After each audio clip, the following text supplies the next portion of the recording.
There's no such idea like that. Hinduism says that yes, people do certain things which are not sort of considered ethically and morally correct, but they are just sort of misguided individuals. They may have gone through lots of suffering, lots of different things in their life which are not necessarily like part of their character, but have just caused them to become quite disturbed individuals, and they do these things without really sort of recognizing that this is going against their true nature.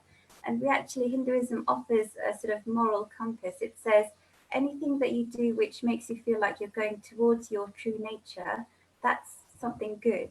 And anything which makes you feel like it's taking you away from your true nature, that's considered to be not so good. But there's no sort of black and white idea of sin and no sin. People go on misguided pathways because they've gone through all sorts of traumas, all sorts of things which are unfortunate, and this is unfortunately the way the world is. But there's no idea of sin, and there's no idea of forgiving sin. There's no sin at all. If that helps. Yes, thank you for that, Sitaben. Staying with the idea of sin, how does we have no sin? So the only thing we have is the law of karma and the effect of karma on our characters. How does that relate to the idea of sin? So I think with the idea of sin, it's much more sort of black and white, whereas with the law of karma, there's lots of different shades of grey. So with the law of karma, Hindus also have a habit of simplifying it a bit too much. So say, for example, there's somebody who's got some kind of disability. It's very easy to simplify law of karma too much to say, oh, they must have done something bad, which is why they've got this disability. That's totally a misunderstanding of the law of karma, and it's a very dangerous misunderstanding, because that's not what the law of karma is promoting. The law of karma says there are a lot of different factors involved in our life. So there are a lot of different factors for all of us to be sitting here and doing this meeting at the moment. Lots of things happened and haven't happened for it to come into place. And it's not just a simple black and white, oh, because I did this, this is what happens. There are a lot of different factors involved. So from, from our character, from our previous life, from what other people are doing around us, from our environment. So it can't be a simple, A leads to B. It's lots of complex factors. And this is what we have to realize. When we correctly understand the law of karma, we can get rid of a lot of these negative effects of these misunderstandings of the law of karma. So, for example, you have the idea of fatalism, which is a very dangerous belief, because fatalism says, oh, there's lots of bad things happening in my life right now. I feel like just curling up in the corner and dying. So all of these things are wrong, because law of karma says, okay, these things have happened. Sometimes things have a habit of ganging up against us in our life, and it's not our fault necessarily. There's lots of other factors, our environment, the people around us, all sorts of things going on. And it's our duty, the law of karma says, to stand up and fight against all of these inconveniences, all of these suffering, whatever it is that we're going through. So that's the correct way of understanding the law of karma. Another misunderstanding is saying you see somebody in a disadvantaged situation. That is not an excuse to say they must have done something bad in their past life. That is completely wrong and immoral to say anything like that, because we don't know what has happened in their life. There could be all sorts of other factors, the environment, people around them, which have caused things to happen for that person. But it's our responsibility when we see somebody who is disadvantaged to then offer our hand and do everything we can to resolve it and help them in as best a way as we can. Otherwise, we're creating bad karma for ourselves. So if we correctly understand the law of karma, we can definitely help ourselves and help the people around us who are in need of help. So I hope that helps. Thank you, Sita. Next question live from YouTube is to Vijay Bhai. From Alok Bajpai. Sir, why do you think God created life on earth as we know it? And what is the purpose of life?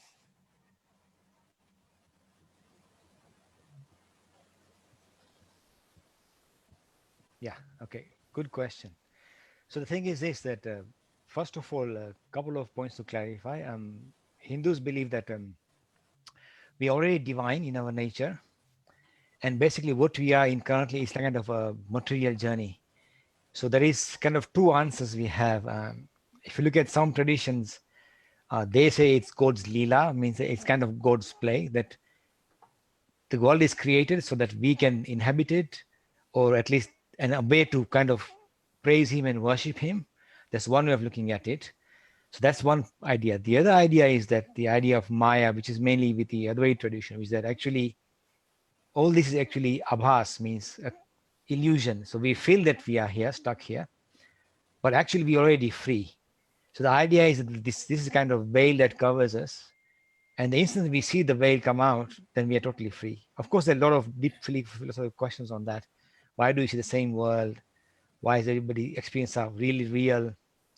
But it's a very tricky question. And the main thing to realize is that actually we are divine beings stuck in a material journey and kind of trying to come out. There have been very deep philosophical discussions on this with Ramanuja, Shankara. They've gone in deep detail on how the kalpa works and how every time the life creates, all the souls in the inner state come again, fulfill their karmas, and they go out again. So it goes on and on, kind of a cycle like that. It's kind of a cycle. So the idea of creation is part of that cycle. So there is not clear answer on that as such. So that's all I can say for the moment. Yeah, it's basically, as I said again, either it's illusory, but we have to transcend it, or it's part of God's leela. That's the kind of two answers we get. It's not the best answer, but that's the kind of answers we have for that. Yeah. Okay. Yeah, thank you, Vijay Bhai. Moving on to criticism of Hinduism now is addressed to Sita. So a couple of criticisms are linked, but I'll just say one at a time. The first one, it says outsiders labeled Hindus as Hindus.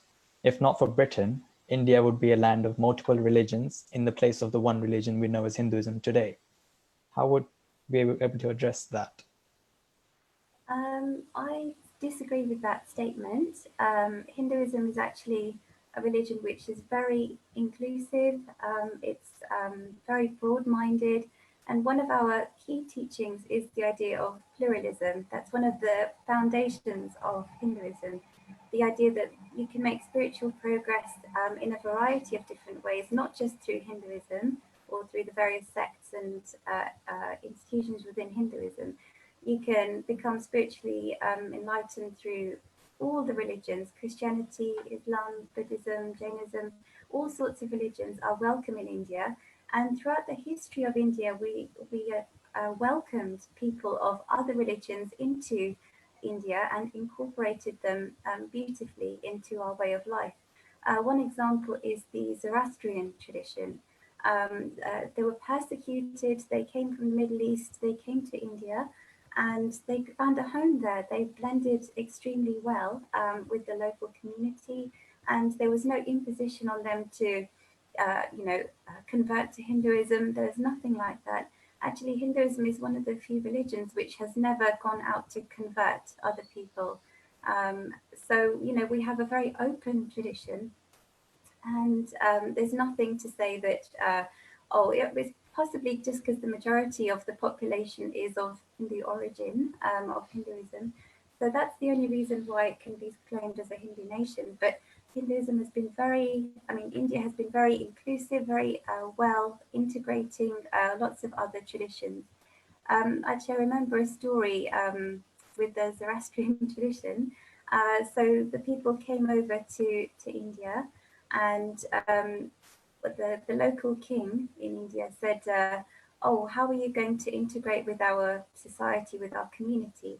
And the Zoroastrian king brought out a glass of milk and some sugar, and he blended the milk and the sugar together. And he said, "Just in the way that this milk and sugar is incorporated and become nicer as a result of the mixing, so we will also mix well in the community, and it will be of greater benefit to both of us." Okay, great. Thank you. I think you've answered the second part as well, I think, but I'll just mention it anyway. So the second part of the criticism was Sanskrit Hindus are trying to absorb other cultures within India, claiming superiority under the Varna system. That's the criticism, really. Okay. I guess I can say that obviously there are people who who think Hinduism is the best way, but obviously it's the best way for them. And we do not impose our ideas on anybody else or try and display our superiority to anybody else. The Varna system is very outdated. It's no longer applicable to society at the moment. So I think that those Hindus, the small minority of Hindus, whoever they are, they just need to broaden their vision and accept everybody for who they are, because that's the essence of Hinduism. Super. Thank you for that, Sita. Next question is from WhatsApp sent by a user previously. It's for Vijay Bhai. The question is, why so many avatars needed? Isn't one enough? He's God, right? So coming just once would be enough, like Jesus. Coming again, why? If he's God, one arrival should be enough. So what's your answer to that, please? Okay, first of all, I think coming only once is not a good idea, because think about it, as society is changing and evolving, the message has to be contextual to that particular time and place. So what was right at the time of Jesus may not be right now. And I think if you remain stuck in one place and don't progress, then I think what happens is that people will the message will slowly fade away. I mean, for example, I mean, if you look in the West now, many people are living some of the teachings of Christianity, not all, like the idea of, Adam and Eve, because I think evolution makes more sense. So then they find the message kind of outdated. Perhaps at that time it made sense to talk about Adam and Eve because that's the way people understood it. But now as time has changed, people's views change, people sort of evolves. So in order to refresh the message again and again, it's better that you have different avatars coming to refresh the message in that particular context and time. For example, even the Gita actually says that, it says, yada yada hi dharmasya. So whenever there's adharma, I come and establish dharma again. So the whole idea is that come and pass the message and refresh the society again and mold it in the way they see the world at that time, not something quite old. Another example is that I know that a lot of people from the LGBT community, they find sometimes that something in the Bible doesn't make sense to them. The interpretation, also even the interpretation also changed because people have new ideas, new knowledge. So keeping something stuck, I'm not saying it's a very good book, but as time goes by, it's better to have Jesus coming again and again, so to say, to refresh the message for everybody this time. So I think in that sense, Hinduism kind of prefers to have message being refreshed time and again for society. Yeah. Super. Thank you for that answer, Vijay Bhai. So staying with this avatar concept, another question was, all Hindu avatars came only to India and nearby regions. Why not Europe or America? Isn't Sanatan Dharma eternal religion? So it should be everywhere. So why is there no avatar in Europe and America? Is it for me to answer as well? Yes, Okay. please. Yeah, I think Okay. you go ahead. Okay. The thing is that, first of all, I think in India, people have always seen divine avatars. They always have noticed avatars. Even think about it, when Ram was in India, you could remember very few people actually saw him as divine God. It's only afterwards that a lot of people started understanding it. I don't know, perhaps in the West there may have been avatars. People didn't notice, yeah. But I mean, on a slightly a side note, I mean, Jesus did come in the West, yes. But what did people do? They crucified him, yes. So God says, okay, you know what? I just stay in India. Well, that's just sidetracking. But I think there have been divine people, even gods, maybe avatars, in all places. It's just people haven't been documented in the West, I guess. But I think in India, because avatars have all been documented in the Purans, that's why we have visibility of them. So I don't think we can say it's not everywhere. I don't know. But at least in India, we have documented proof that avatars are there. That's all I can say on that particular question. Yeah. Great. Yeah, thank you, Vijay Bhai. Next question to Sita from Kushi Mallikarjun. Where does the source of morals come from if there is no sin? And who determines what's going towards or away from your true nature? Who determines what's misguided?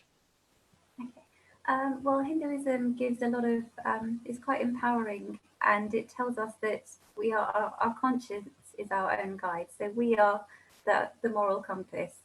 So whatever because the thing with Hinduism is we teach that our essential nature is spirit, it's Atman. So Atman is part of us. So we've all got that inside us. So we are essentially our own moral compass. So when it comes to any kind of issues which can be, I don't know, controversial or difficult, so a lot of social issues like abortion, euthanasia, all of these kind of social issues that people come across in their day-to-day lives. And it's very difficult to know what the right thing to do is in these kind of situations. So Hinduism actually says, look, you are essentially divine, and what's inside you is going to guide you to do the best thing that's right for that particular circumstance or situation. So yes, our conscience is our guide.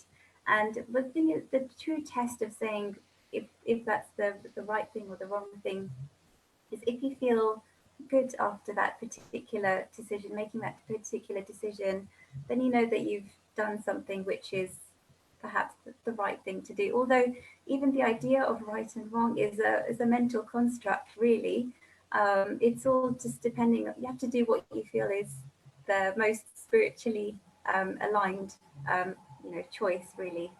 So even the idea of right and wrong is a mental construct, but we have to go with our spirit, what our spirit is telling us inside us. I hope that answers. Yeah, great, Sita. Next question is very, very tricky. It's to Vijay Bhai. I don't know if it's not something like Jay Lakhani talks about a lot. So the question is from Saptarishi Bhattacharya. How did the transition from metaphysical to first physical entity occur? Okay, metaphysical to physical. I think the thing is that in that sense, we have always been metaphysical, so to say, because the Atman is not of a material existence. The thing is that I would go back to the idea of what do you call Sankhya Darshan of Kapil Muni, where we said that actually he believes there's two ideas in this world: the Prakriti and Purusha. The Purushaya is the the divine principle, which is the Atman, transcends matter, and then you have the Prakriti, which is creation. Now, creation in this case involves everything, involves matter, intelligence, mind. They're all seen as part of creation, because even intelligence and mind are part of matter because they are bound by time. But the Purushaya, it transcends, space, time, and causation.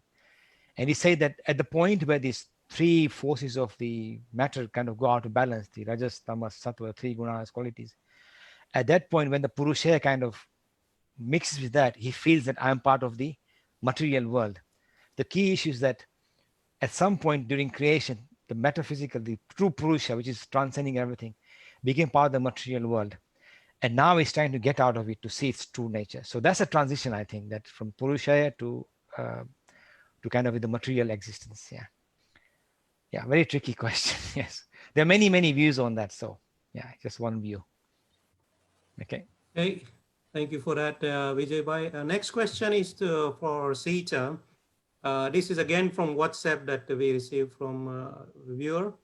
The question is about unjustified wounds or curses. The viewer, he's relating to the idea that in our Puranas and stories, sometimes Shiva gives a boon to someone and then that person turns wicked and start doing bad things, and then the God has to come incarnate on earth and saves the humanity. So he's asking, how can a Rishi or God person give a curse to someone or a boon to someone? Isn't he a good guy? And similar, how can God grant powers to Danavas? Isn't that stupid? So yeah, it's basically that question. Why this thing? So the important thing is to remember where those set of stories came from. And these set of stories came from Smriti scriptures, so scriptures of lower authority. They're not the philosophic heart of Hinduism. They are colorful narratives and stories, which are really nice for when we are, growing up, we're learning about Hinduism, we're children, we're learning.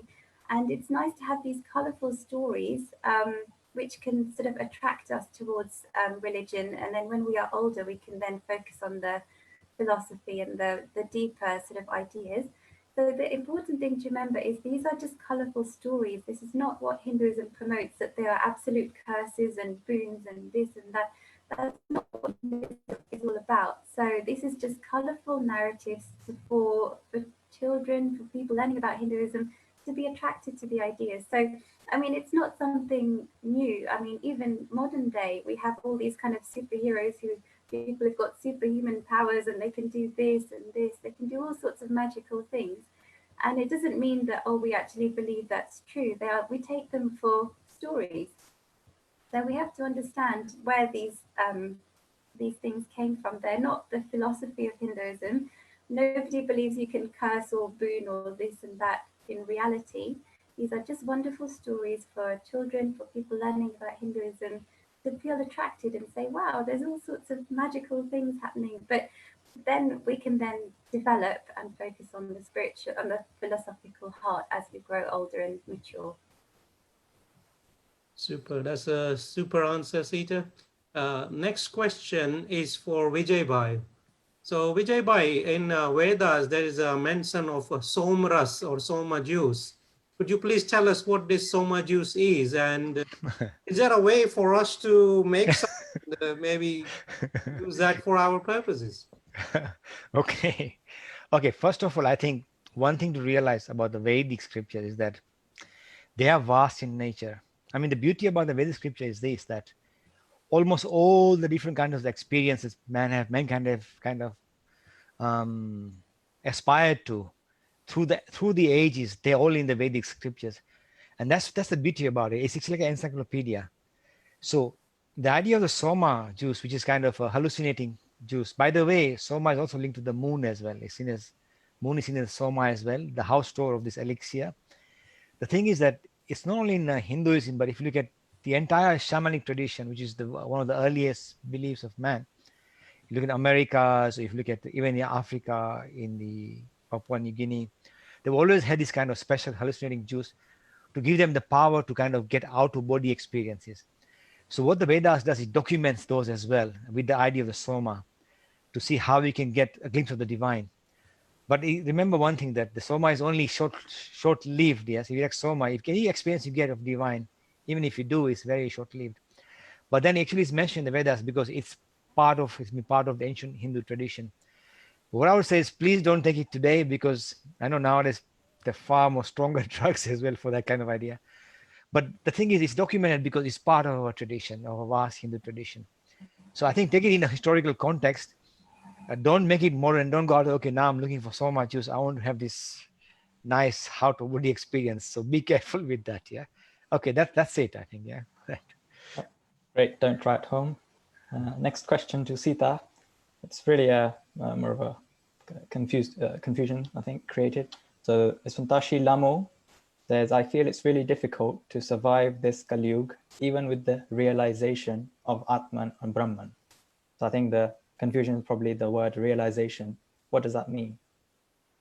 Okay, so the first thing is that I'd like to address is that the idea of all these yugas, again, comes from the Smriti scriptures. So we don't believe that, oh, there was a golden period and, everything has become worse and worse and worse since then. So we just have to live in the here and now and focus on our environment and how things are at the moment. Actually, I mean, I personally, it's my own opinion, think it's probably easier now to focus on spirituality and becoming enlightened, because we no longer have all the physical forces of nature to fight with. Suppose you're a caveman and you have to try and fight to have a shelter, have a roof over your head, have some food. You have to go out and hunt it.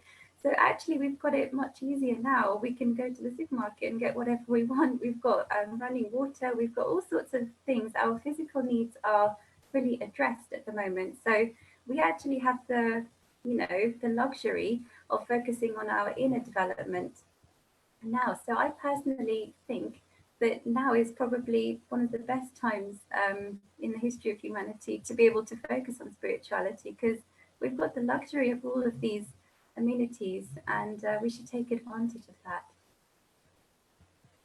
Yeah, great.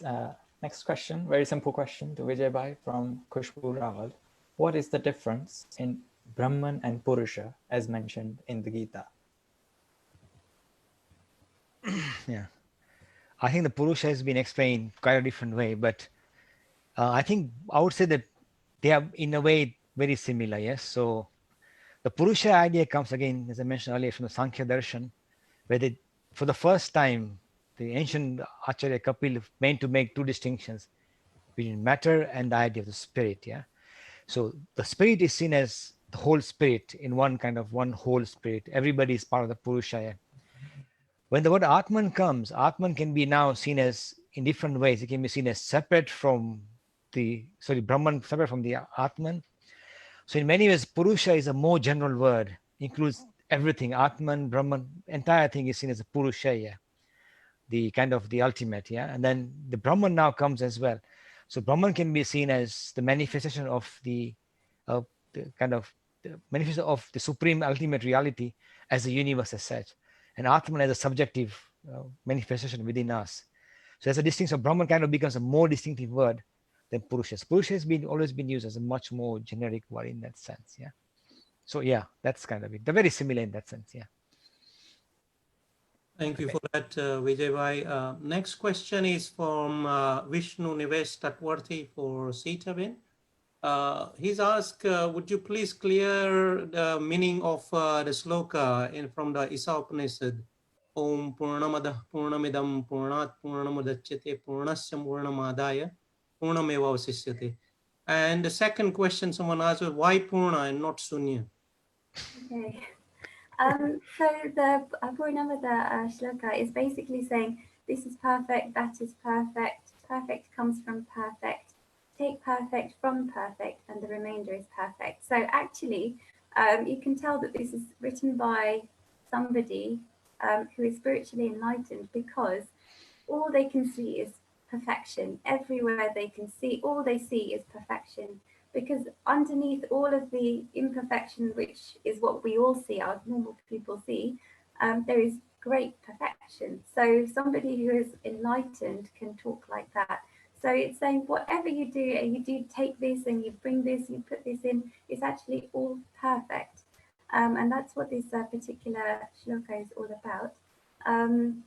In terms of the idea of shunya, I think that's more sort of like closer towards Buddhism. So shunya is like this idea of nirvana and all of that is technically different. I mean, ultimately the same, but technically different, because nirvana is the idea of just sort of you lose your individuality, you lose your whole sense of who you are. Whereas in Hinduism, the idea of moksha is like you achieve your true identity, you find out who you truly are. So that's actually just a technicality, but ultimately they are the same thing. So I hope that answers the question. Sounds good, Sitaben. So yeah, I think mathematically speaking, when we look at the Purna, it would equate to more like infinite rather than finite or zero. Yeah. That's my take on it. Next question is from Vijay Bhai from Sailaja KM. She asks, does the concept of angels sending messages to people on earth exist in Hinduism? Well, we're all angels, yes. So the idea of an angel coming down, it's not the case. I mean, I think Hinduism sees things differently, because actually all Indic faiths, also Jainism, Buddhism, are similar in the sense that we are all divine. Even the rishis of India, they're actually enlightened beings. So they've achieved, self-realization, and they're passing that message to us. So in that sense, the idea that there's somebody more special than us, say between God and humans, that does not exist. That concept doesn't exist. In fact, all of us humans can actually rise to the level of angels, and that's the kind of the goal. So the message is already there within us. We just go discover it. So the tech is very different in that sense. I think the Abrahamic faiths, the angel is a bit more very common in the Abrahamic faith. I guess in Hinduism we have the idea of devas and whatever, who are higher demigods, but that's a different kind of story from the Purans. But generally, the idea of angels giving us a message from God as an intermediary doesn't accept, because we can get it directly through intuition or through our own self-realization or through our own effort. So yes, in that sense, there is no concept of angel. We are all angels. Yeah. Thank you, Vijay Bhai. Next question to Sita from Kumari Dave. Many times, bad things, words or actions of past keep disturbing our mental peace, especially while meditating. What are the ways to do penance or prayashchit for this? Yes, so I mean, this is a problem that all of us face, and I've tried meditating, and I come across all sorts of distractions and things that have happened in the past, which your mind just kind of drifts back to them. And even though you try and pull it back to the present moment and thinking about God, it's very easy for your mind to drift back. And there's a lot of descriptions in Hindu philosophy about the state of our mind. And there's actually, I think one of the Upanishads talks about the mind being like a monkey that's drunk and, all sorts of things. Like your mind is just restless, essentially. And the practice of Raj Yoga gives us some kind of guidance on how we can control the mind. And there's a really nice metaphor provided, which says the way that our mind is in the current state, it's like choppy water. And then when we try and look at our reflection in the choppy water, that's a completely distorted vision of who we are. So the whole purpose of yoga is trying to calm the mind so still that there are no waves. And when you look at you reflect on yourself, you can actually see a true reflection of yourself rather than a distorted, choppy version. And Raj Yoga actually offers a number of disciplines, mental disciplines, which we have to follow before we're even ready to sit down to meditate. And I won't go into all of them now because it's very complicated. But there's like disciplines such as Satya, Ahimsa, Asteya, Aparigraha, Brahmacharya. So these things are like truth, non-violence, keeping tidy. All of there's so many disciplines, 10 sets of disciplines you have to follow before you're even considered fit to sit down to meditate.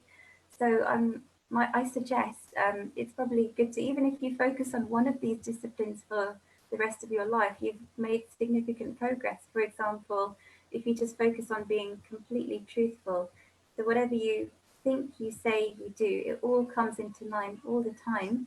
You make great spiritual progress. So the Raj Yoga system is very powerful in that even if you follow one of the disciplines, you've made great spiritual progress. So that's some way that we can try and calm our minds, but it's a very, very difficult task. Great, thank you very much. Next to Vijay. Question from Bharat Saurav. What is your ideal type of Hinduism? How should Hinduism evolve?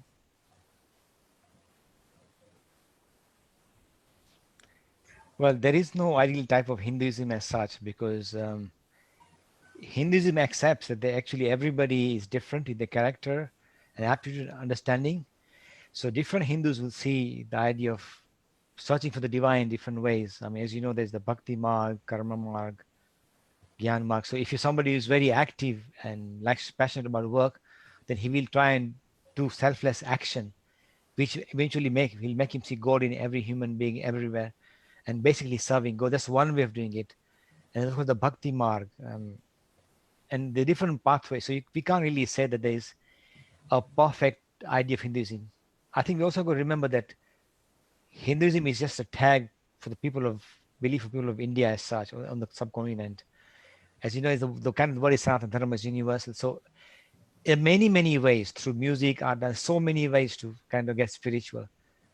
So I would say the ideal Hindu to me is somebody who accepts that there are many different ways to spirituality, and everybody should be able to practice what suits them best to achieve that goal. Yeah, that's kind of it, I think. Super. Thank you for that answer, Vijay. Next question is from Kushi Mallikarjun. This is for Sita. We're going back to the sin. She's asking, what is the source of moral if there aren't any sins? Yeah, so I guess it's similar to what I said earlier. I don't know how much more I can add to it. So basically, we are all essentially a manifestation of spirit, and we are our own moral compass. Our conscience is our best guide. So Hinduism says that whatever you personally feel is the best decision is going to be the best decision. There's no sort of God up in the heaven telling us this is wrong and this is right, haha. You just have to do what you feel is best in that particular circumstance. And our conscience is our best guide. Whatever takes us closer to our true nature is spiritual, and what takes us away from our true nature is spiritual. And there's all sorts of people get misguided. They go on all sorts of roundabout routes, but they'll hopefully eventually get to the goal of realizing their true self. That helps. Right. That's great answer. I think you answered the next question that she had, that who determines what is going toward or away from true nature. We ourselves need to decide what needs to be done, and we are our own guide. And that is the best way, I think. And eventually, even by the way, straight or crooked route, we reach finally the same destination. Great answer there. Next question is for Vijay Bhai. If karma is based on subjective morals, then what is good karma or a bad karma? Okay. So good karma, I mean, the thing less, there's the idea that there's kind of objective answers to morality. It's not true. As Sita said, it's subjective because it's most moral guide. You can't put an objective kind of a view on what should be morals or not. It's just not possible because all societies are different. What is moral in this country? It's not moral in, say, the Middle East or India. It's just, you can't pin it down. It's very subjective. So what I would say is that good karma is thing that helps not only you, but everybody else move forward to this kind of your spiritual journey. If you do that, then that's good karma. No matter how you do, if you help somebody, feed somebody, which makes a person less hungry, that's a good deed. It helps you to move forward in your journey. So anything that actually makes you achieve moksha on that path is good karma, so to say. If you feel something is very bad or negative and makes you step backwards, that's kind of bad karma, I guess. Yeah. So no direct link as such. So as I said, it depends, which it's just not. I mean, there are many, many law books in India, no doubt.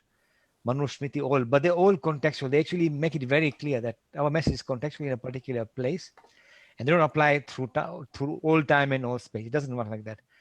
So what I would say is that do deeds which help everybody progress spiritually forward. Yes, that's kind of good karma. Yeah. Thank you, Vijay Bhai. Next question is similar to Sita from Vaishnavi Yadav. I believe in God. My question is, how does past karma vanish, or does it not vanish by chanting? So does chanting work? Okay, so I mean, I think it's a very difficult question to answer because how do you know if a particular result has happened because of a result of something else? So, like I was saying, the law of karma is extremely complex, more complex than we can even imagine. So, saying, oh, this particular karma has been wiped out or not wiped out, there's no real way of knowing. The only thing that we can do in our current circumstance is to say, let me just do the best that I can all the time, as much as I can.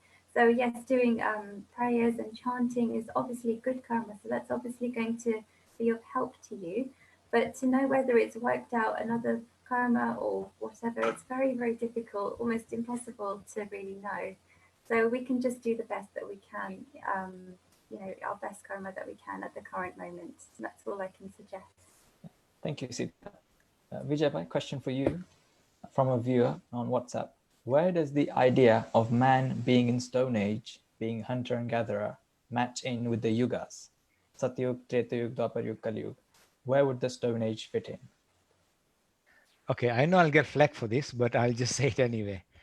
Those ideas of the four yugas we have, the Satyug, which was supposed to last, I think, some people say 100,000 years. Then you have Treta, which is like 10,000 years lifespan. These are all part of the mythological kind of the Puranic scriptures. So the idea is that it's not there. But if you look at history of, if you look at reality, there are stone men. Yeah, there were Stone Age people. That's no doubt. I mean, the fact is that if you look at evolution, and it's a fact. I mean, a lot of people say it's a theory. It's not true. Evolution is a fact, whether we like it or not. So I think in India for millennia, people have written so many scriptures, and some scriptures mention the idea. It helps in some ways to show that some people feel that, okay, there was good times, not. But Sita said, I think at this time we are living in the best of times. If you look at it in a in a nice way, then it's really best friends. So it doesn't fit. That's a simple answer. The fact is caveman is true. The stories of Treta Yuga, Dwapar, these are all part of our scriptures, but it doesn't fit reality in that sense. Yeah. Okay. That's kind of straight answer, but that's it. Yeah. Keval, I think it's back to you. Manish Pai seems to have dropped off the call. Okay, yeah. So next question is a question on differentiating between traditional habits and religious duties. It's from A. Joshi. How would you differentiate between traditional habits from religious duties? I guess to Sita.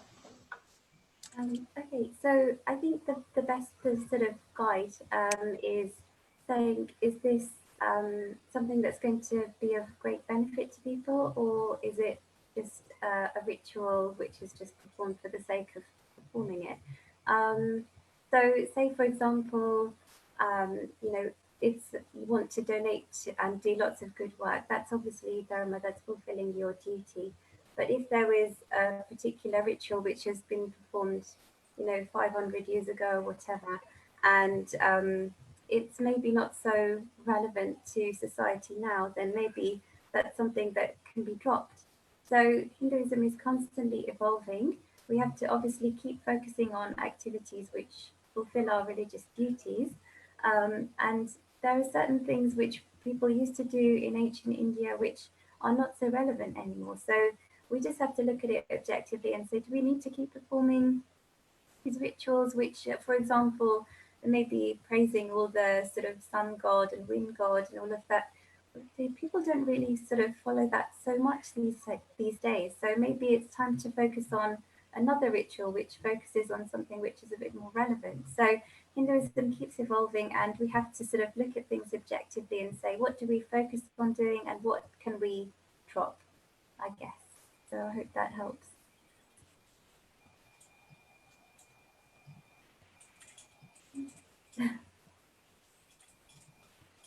Manish Pai, did you have any further questions? Next question for Vijay Bhai. Is from Vinod Wag. He's saying, don't we need guru to guide us? Do we need guru? And how do we find a guru? I think I might as well add that. Okay, it's very hard these days. I think because there's so many gurus around, it's so difficult to choose. But if you find a guru who can help you spiritually, so be it. I mean, you choose a guru, but remember one thing, that always use your rational faculties. Keep them in mind. Yes, even if a guru says something which you don't agree with, then don't agree with it. I mean, I have many mentors. I mean, Jay Bai is one of my mentors, but I don't agree with all things. Sometimes I don't agree with him, but that's okay too. So I think the thing is that if you find a guru, so be it. If you know, then please remember one thing, that the best guru, the ultimate guru, is actually yourself. Yeah, you are your own master, and that's very hard sometimes, because people have a difficulty with that. They think, well, you know, I'm already struggling. Why I want somebody else to help him? But remember, even then, you are the best guru. So even a scripture can be a guru in some extent, some sense, if it gives you guidance.